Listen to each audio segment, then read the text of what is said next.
వచ్చేసి రమ్య రవికాంత్ సార్. నేను ఒక గవర్నమెంట్ ఎంప్లాయీని, డిప్యూటీ ఎంఆర్ఓని. సార్ మాట్లాడాను కదా, సార్ లాగా నేను కూడా డిప్యూటీ ఎంఆర్ఓని. బట్ సార్ అంత తెలివితేటలు లేవు నాకు. ఎందుకంటే సారు ఎగ్జామ్ రాసి అందరికన్నా టాప్ ర్యాంకర్, నేను లాస్ట్ నుంచి టాప్. కానీ వెస్టేజ్ని సార్ నేనే పరిచయం చేసిన. ఇప్పుడు నేను 89,000 తీసుకుంటున్నా, సార్ 40,000. ఈ అవకాశం మీలాగనే నేను కూడా ఒక 1 year పాటు ఇప్పుడు మాట్లాడబోయే డియూసిడి బాలన్ శ్రీనివాస్ సార్ నా క్లాస్మేట్. సార్ చాలాసార్లు చెప్తా ఉన్నాడు, నేను పంచాయతీ సెక్రటరీగా ఏం సాధించలేదు, ఏం సంపాదించలేదు. సో వెస్టేజ్లో మంచి లైఫ్ ఉంది, సప్లిమెంట్స్ వాడుకున్నాను, ఆరోగ్యం వచ్చింది, డబ్బు వస్తూ ఉంది, ఒకసారి ట్రై చేయంటే నేనైతే 100% సార్ ఆయన మొక్క కూడా చూడలేదు. చూస్తామా? నా job deputy MRO, green pen, sir panchayat secretary. So ఎట్లుంటుంది? కొంచెం ఈగో ఉంటుందా లేదా? ఆ ఈగోతో నేను చూడలేదు. ఎప్పుడైతే సారు నా ఇంకో ఫ్రెండ్ని జాయిన్ చేశాడు, జాయిన్ చేసిన తర్వాత ఆ ఫ్రెండ్ వాళ్ళ వైఫ్ మా వైఫ్కి ఐడియా చేసింది. సో ఆమెకు ఐడియా చేసినాక తప్పకుండా మనం రావాలా వద్దా? రావాలి, తప్పదు. ఎందుకంటే తాళం ఎవరి దగ్గర ఉంటుంది? మేడం దగ్గరే ఉంటుంది. సో మేడం వల్ల మేము ఒక మీటింగ్కి వెళ్ళి ఒక 1.5 years బ్యాక్ 2024 మార్చి 3వ తారీఖు బాగా గుర్తుంది సార్.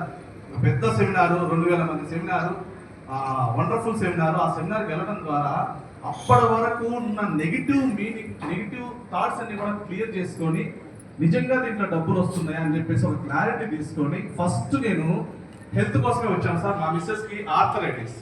సో ఆర్థరైటిస్ వల్ల ఈ బిజినెస్లో రావడం జరిగింది.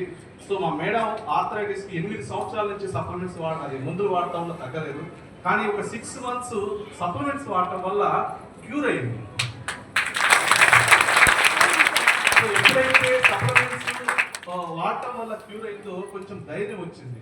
సో డబ్బు సంపాదించాలనే ఆలోచన ఫస్ట్ నుంచి ఉంది కాబట్టి గవర్నమెంట్ జాబ్ కోసం ట్రై చేస్తే జాబ్ వచ్చింది. సో గవర్నమెంట్ జాబ్లో కూడా ఒక 12 సంవత్సరాల నుంచి ఉద్యోగం చేస్తా ఉంటే నెలకు 60,000. ఎంత సార్? 60,000. 60,000. మరి 60,000 సరిపోతాయా? సరిపోవు.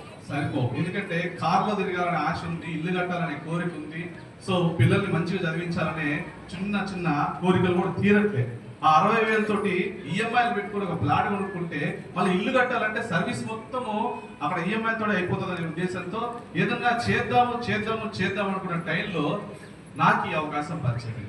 సో చాలా మంది ఈ అవకాశం చాలా చిన్న చూపు చూస్తున్నారు సార్. ఇది చిన్న చూపు చూసేది కాదు.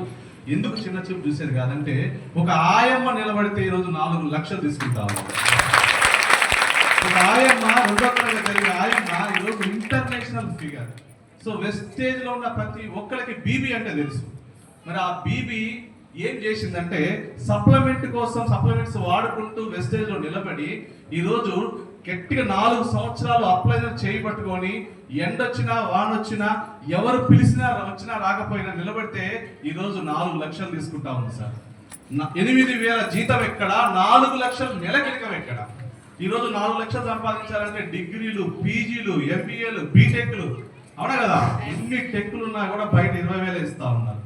అందుకని ఎక్కిస్తున్నారా? ఇవ్వడానికి అవకాశమే లేదు. ఎందుకంటే కాదు అంటే నీ వెనకాల 100 మంది లైన్లో నిలబడుతున్నారు నీ ఉద్యోగం చేయడానికి. సో కాంపిటీషన్ పెరిగిపోయింది. ఒకప్పుడు గవర్నమెంట్ జాబ్ కోసం ఎంతో ఓపికగా ప్రిపేర్ అయ్యా మనము. ఈరోజు జాబ్ కోసం ప్రిపేర్ అవుదామన్న నోటిఫికేషన్ లేవు. ఉన్నాయా? లేవు. లైఫ్ అంతా పాడైపోతా ఉంది. సో ఇటువంటి ఒక గొప్ప అవకాశం పట్టుకొని చాలా మంది సక్సెస్ అయ్యారు సార్.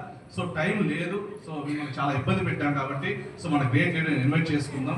నేనైతే ఈరోజు లీవ్ పెట్టి మరి సీరియస్ గా పనిచేస్తా ఉన్నా. నెక్స్ట్ ఇయర్ డిసెంబర్ కల్లా 5 లక్షలు తీసుకోవాలని చెప్పి గోల్ పెట్టుకుని పనిచేస్తా ఉన్నా. Thank you sir. Thank you.